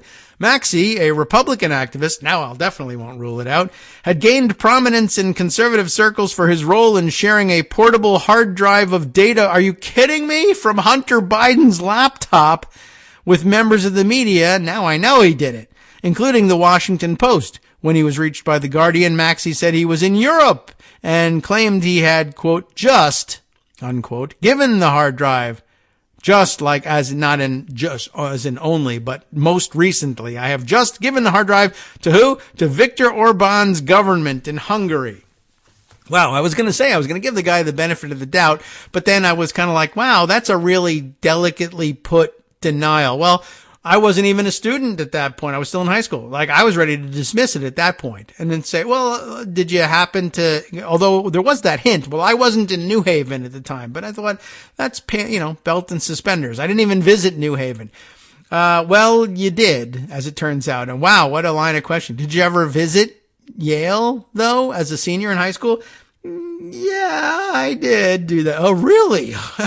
But I didn't attend any freshman parties. Did you attend any other parties? Yeah. And of course, he just poisons the well by turns out, well, actually, he's a Republican activist. Oh, really? Well, actually, not just a Republican activist, but very heavily involved in trying to push the Hunter Biden laptop story. Holy crap. Are you kidding me? Wow. There's more to it, and I won't even finish now. I'm so amazed by all of this. But let's get what we can in there. Maxey has said he obtained the hard drive from Rudy Giuliani, who may also have exposed himself at that point. He previously worked as a researcher for Steve Bannon's War Room podcast, but the two have since had a falling out. That's not exactly a glorious post-Yale career, by the way. While Maxey seemed in his interview with The Guardian to have been annoyed that Smith, whom he said he didn't know or recall interacting with, named him in an accusatory email, he also separately defended Kavanaugh, who said he behaved like a, quote, choir boy while attending Yale, and that would not have met with his approval, obviously. Smith's email arrived in Davis's inbox 6 days after the New Yorker first published details of Ramirez's accusation. In the article, Ramirez described how Kavanaugh had allegedly exposed himself, drunkenly, naturally, at a dormitory party. And, well, let's see. I don't even want to discuss exactly how it was going on, but there's thrusting of, well, what would be thrust in this situation? Goodness, I have to say this 10 times before breakfast. For me, I haven't eaten yet. Anyway, and thrusting his penis in her face. Wow. In a way that caused her to touch it without her consent. I mean, that too, rather delicately put. Anyway, that, look, a pop-up ad right in the way of the important part and no way of getting rid of it. How interesting is that? Okay. Kavanaugh, as you know, denied that the incident took place. Ramirez, through a spokesperson, declined to comment. Smith did not respond to several requests for comment. It is not clear whether Smith, a Denver-based partner at Bartlett Beck, and I gotta roll the outro music at this point, knew or had a relationship with Kavanaugh while or after both attended Yale as undergraduate students. There's the answer, undergrad. Or what prompted him to send Davis the email, which was an apparent attempt to clear Kavanaugh of suspicion. According to his online biography, Smith attended the University of Chicago's law school after graduating from Yale, and like Kavanaugh, was part of the legal team that represented George W. Bush in the 2000 presidential recount in Florida. You know, everybody thinks all this stuff is too much of a coincidence, but look what these Yale guys do. I mean, this is just networking for you. Redacted emails show that Smith also appeared to have shared his accusation about Maxey with federal investigators. While the name of the accuser and the accused were redacted, records released by the FBI show that an individual made the same exact claim as Smith made to Davis to the FBI shortly after the email was sent to Davis. And in it, the individual wrote, "I submitted the same information to a staff member of the Senate Judiciary Committee, Mike Davis, because I know him, and he suggested I also submit it to you." Well, as it turns out, all the Republicans who met at Yale and hung out together at Yale were pretty sure that there was several of them exposing themselves all over the place, but then covering up for one another and insisting that Kavanaugh could not possibly have done it. Very weird. But then the one person who is not Republican activist said, well, actually, it kind of did happen that way, and he did do these things. And they left it all out of the report. Radio.com. You have been listening to Kagro in the morning with David Waldman. All right, well, I didn't get to a lot of the things that we were supposed to get to, and that's your normal, everyday kind of Monday activity, but we have the whole week ahead of us, plus Justice Putnam has a lot to bring you as well. Maybe he'll get to some of this stuff. Look at this. He starts off with the Proud Boys, as we did, went into January 6th, committed to carrying out violence. That's how come they're on trial. Stay tuned.